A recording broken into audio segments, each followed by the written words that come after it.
Idaho Matters podcast is brought to you by St. Luke's On-Demand Virtual Care, which allows patients to see a provider from their home using a computer or smartphone with on-demand care for common ailments, such as a cough, sore throat, or a sinus issue. More information at stlukesonline.org. Idaho is a big state, and it covers a lot of territory. Idaho Matters wants to take you to every corner of the Gem State by visiting all 44 counties, and we need your help to do that. Email us your story ideas at idahomatters@boisestate.edu for our new series we're calling Idaho 44. And be sure to join us each weekday at noon and 8 on Idaho Matters and travel the state with us.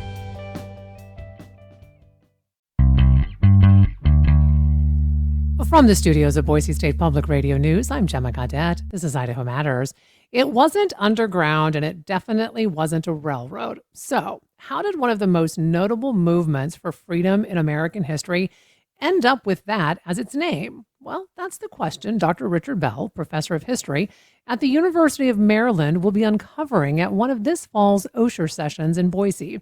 And he's joining us now to dig more into how this misnomer helped ignite an anti-slavery movement. Dr. Bell, welcome to the program. It's great to be back, Gemma. Thanks very much. So, Dr. Bell, let's start off with this. What first got you interested in exploring the story behind the name Underground Railroad? Well, like many people who've been teaching subjects like the Underground Railroad for a while, there's always a student at the back of the class, Gemma, who will eventually put up their hands and say, why did they all take the railroad to freedom? And that suggests that there's a widespread misconception that all freedom seekers trying to escape slavery in the 18th century and the 19th century jumped on a train to do it. And it's certainly true that several did, the most famous being Frederick Douglass from Maryland, where I live. But of course, the Underground Railroad is not literally a railroad. It's a metaphor.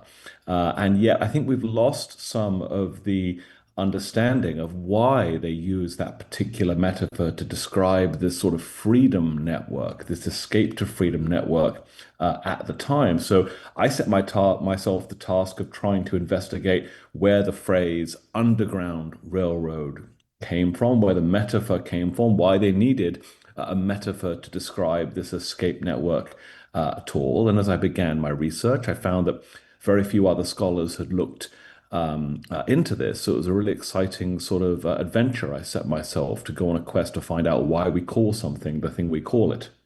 So would you give us a brief history lesson then? What exactly was the Underground Railroad? Because as you just said, you'll inevitably have a student assuming it was a railroad. Of course, and not just students, plenty of adults too, right? There's probably a time in my life when I was confused about that as well. I think it's a very common misconception. So let's be clear here about what the real Underground Railroad was. Slavery has been with us in America since the beginning. You know, think of the 1619 as one date of the start of racial bondage in the 13 colonies that become the United States. We know that by the Revolutionary era, slavery is legal and widespread in every colony that will declare its independence in July of 1776, not just the southern colonies and states, but the northern ones too. There's slavery in Massachusetts and slavery in New York and New Jersey and Pennsylvania, as well, of course, as in South Carolina and Virginia and places like that. Even though it might look different in the North, it's certainly there. So after the revolution, we know that some northern states take action to abolish slavery in their own borders. We see gradual abolition schemes taking root in places like Pennsylvania and New York, so that by about 1820, 1830, slavery is largely dead and buried as a legal institution in the states north of Maryland, whereas in Maryland and Virginia and everywhere further south, slavery is actually thriving and growing and actually expanding into new states in the Deep South, like Mississippi, as the US grows and spreads.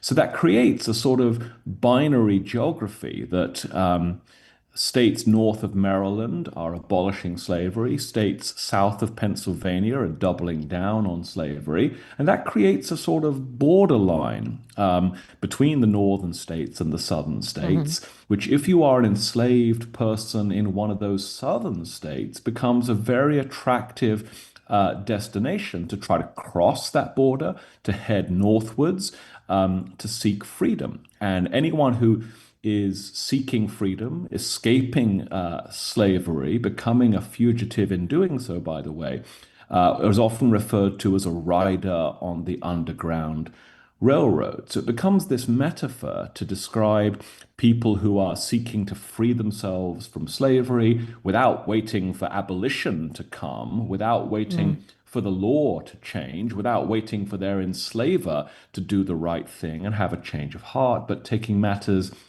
into their own hands. So the Underground Railroad becomes this sort of euphemism we use to describe people who seek their own freedom. And it normally implies, I think, in our modern usage, that they get help from other people. Hmm. That might be white abolitionists, it might be black freedom fighters who are already free, like Frederick Douglass and Harriet Tubman. So it's that sort of anti slavery escape network. We often think of it running sort of from the south to the north, which is the way I just described it to you, Gemma. But we also know that there's an underground railroad to the west as well, that people are fleeing west into Texas and Mexico to try to escape slavery in the United States any way they can. So the underground part of it is really this idea of safe places as they are trying to travel to the north or the west, right? I mean, like when we're talking, as you said, I mean there are homes that these enslaved people can seek refuge. There are churches. And so I understand that underground part of it, right? It's in the dark, they're being hidden. Where did the phrase the railroad part of it come from? Is that what you mentioned when you said they were riders in a way on this system? Yeah, so I think you're right about both those points. And let's just take the first one before we miss it, right? The word underground in the phrase Underground Railroad is doing some important work there, qualifying the word railroad. And I think it's part of that phrase, part of that metaphor, because it brings to mind thoughts about invisibility and secrecy and furtiveness, a way to get around what's legal and expected at the time, or what's legal and expected in the South, is not to run away from slavery, to stay in your place and continue working for someone else. So underground suggests a sort of countercultural resistance, I think. But the word railroad's also doing a ton of work there, as you said, Gemma. And it's important to realize that when the phrase comes into popular usage, which I've been able to date to the early 1840s and 1850s, that's the golden era of the expansion of real, actual American railroads, not metaphors, but real choo-choos and locomotives. And so this is the word of the day. And so it's quite common in language, especially in the English language, for a new technology to become something we turn into a metaphor to describe other things. So nowadays we say, the internet of banking, the internet of everything, the Mm. internet of tables, or whatever it might be. And in the 1990s, we used to say, the super highway of this, that, and the other, right? Uh-huh. Taking language and reappropriating it for some other metaphorical usage. So I think that's what's happening here. Railroads are the big new invention of the day. They're literally sweeping the nation. And for anti-slavery activists looking for a name for this anti-slavery network they're building, and for pro-slavery activists looking for a name to denounce this network, the Mm. word railroad, I think, does useful work for both sides. To both sides, it suggests scale and reach and integration of an anti-slavery escape network, that there's people everywhere ready to help, and they're connecting up, they're joining hands, they're forming effectively a system, a network, much like a railroad network is. So I think scale and reach and integration are one big thing that metaphor of an underground railroad does. I think it also brings to mind, Gemma, operational coordination, that all these people are acting towards a common goal to get enslaved people free, and that they're coordinating their activity in ways that remind people of railroad corporations as businesses or companies. And if you study the Underground Railroad, you get that language of sort of corporateness all over the place. We think of conductors on the Underground Railroad. We think of station managers on the Underground Railroad. People talk of directors of the Underground Railroad and other sort of business related language, clearly sort of ripped off from the corporate entities, railroads of that day. And there's many other factors too, but I think scale and coordination, but also speed and safety as some of the most important sort of values latent in that phrasing. So I remember learning about the Underground Railroad probably like in fourth, fifth grade, and I've kind of always just been fascinated about this time in history. But the one question that I've never gotten answered, so maybe you can tell me this. Well, do you know where the term first started showing up the most? And was it used during the time of the Underground Railroad? I mean, were they using this terminology? This is such an important question.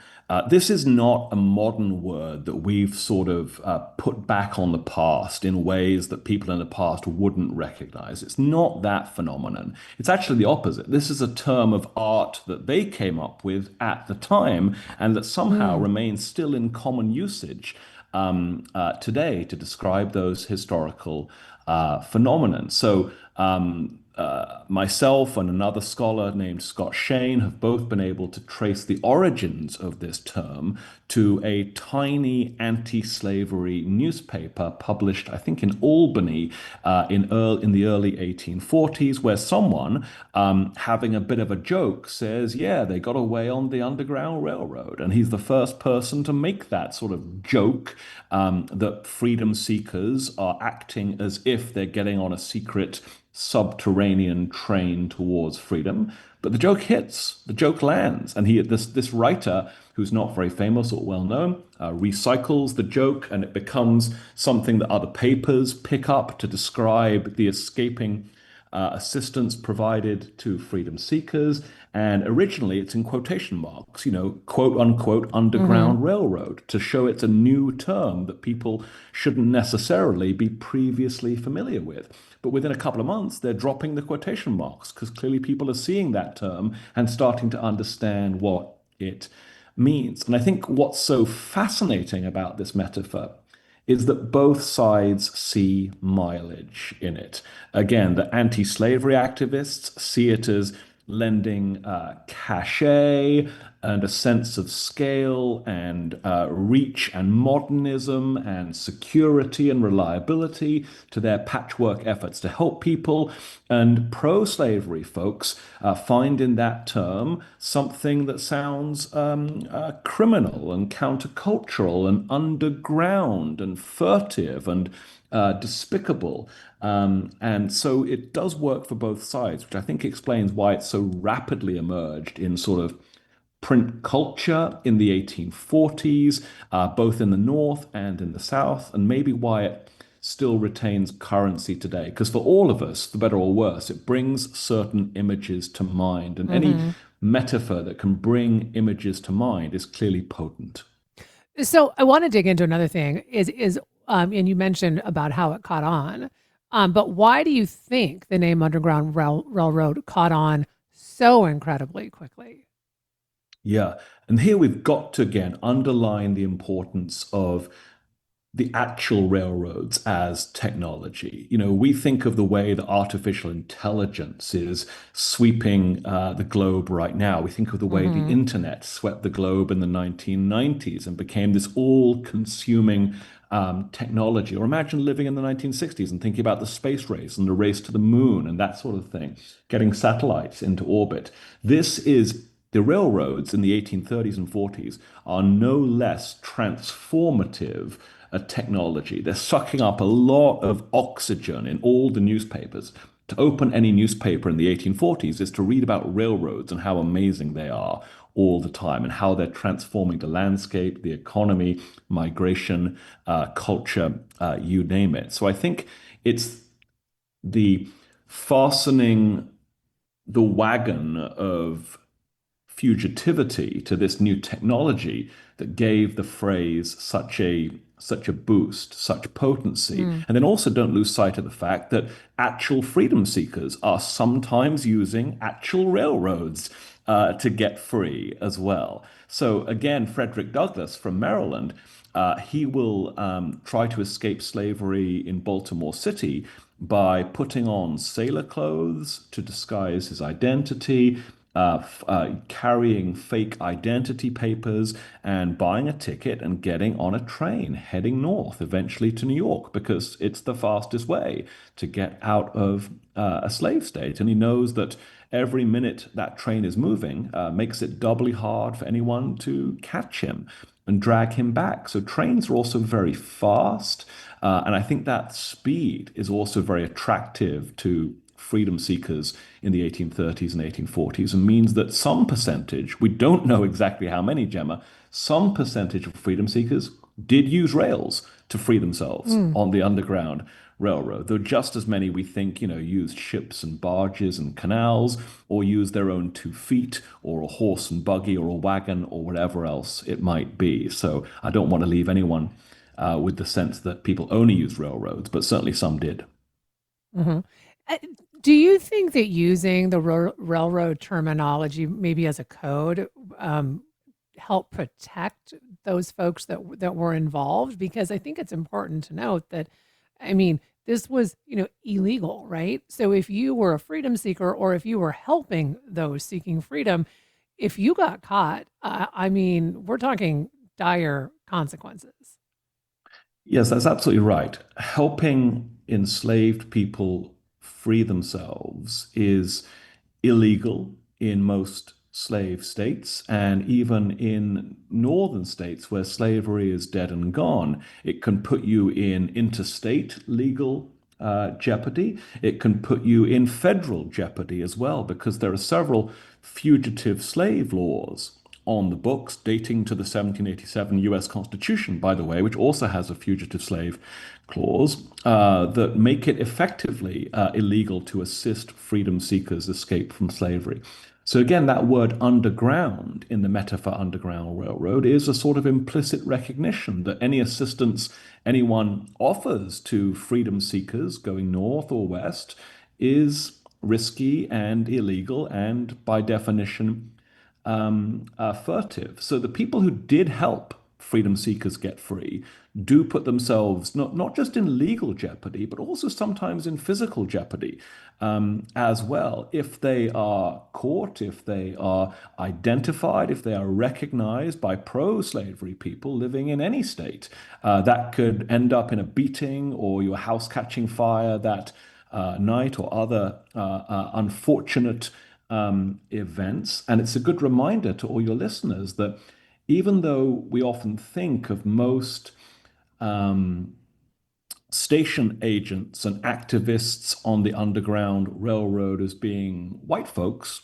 Quakers, for Hmm. instance, more recent scholarship has shown that most free people who lent a hand to freedom seekers were free black people. That free black people were the primary assisters on the Underground Railroad. There were plenty of white folks who helped, but we don't want to suggest that it was an all-white movement or anything like that. It was actually a very interesting biracial movement at a time when there were very, very few examples of biracial cooperation.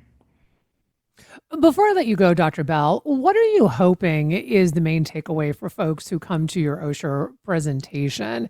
Really when it comes to understanding the history behind this term. That's what I want people to take from this talk, that this term has a history, that this term was Mm. coined intentionally, that it was circulated intentionally, it was adopted purposefully, that people on both sides of the divide found potency in the term, and that naming something invests it with a certain power and set of meanings, which can then be fought over. If it was called something different, I don't know, the anti-slavery assistance network, it certainly wouldn't have the sort of punch and mystery and again potency that I think this wonderful phrase Underground Railroad conjures. And it conjures for us today, and it conjured for people in the past. And it's no coincidence, Gemma, that the great novelist Colson Whitehead recently wrote a novel imagining what if there was a real Underground Railroad with actual trains driven by free black drivers choo-chooing up and down the East Coast. That's how evocative this metaphor has become. So how did it become so powerful and why? That's the big driving question behind this talk. Well, I want to thank you so much for taking time to speak with us about this. We've been talking with Dr. Richard Bell. He is a University of Maryland professor who is one of the upcoming speakers in Boise State's Osher Institute fall programs. So if you are interested in attending the presentation to hear more about why the Underground Railroad got its name, you can find a link on our website at boisestatepublicradio.org. Dr. Bell, thank you again for your time today. My pleasure. You've been listening to Idaho Matters from Boise State Public Radio. I'm Gemma Gaudet.